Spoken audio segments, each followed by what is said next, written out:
सक्छन्। जबकि उनीहरूको सोच के हुन्छ भने म स्टाइल दिएर धेरै एक्सिलेटर लिएर अथवा धेरै स्पिडले गएँ भने होइन सबैजनाले मलाई हेर्ने गर्छन्, फलानु हो भनेर भन्ने गर्छन्। तर जस्ट उल्टो हुन्छ है।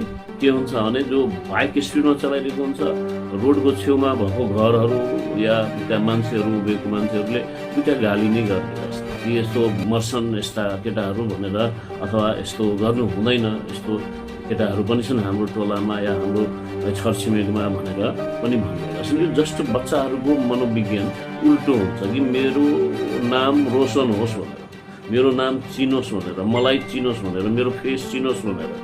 तर एक्ज्याक्टली त्यस्तो जस्ट उल्टो चिनाउने अथवा सो देखाउने यो मानसिकताले भोलि पत्रिकामा फोटो आयो र आमा बुवा कति पीडाले कति दुःखले त्यो बच्चाहरूले पालेको के बित्छन् होला त्यस्तो आमा बुवा जसले आफ्नो छोराछोरीले गुमाउनुहुन्छ।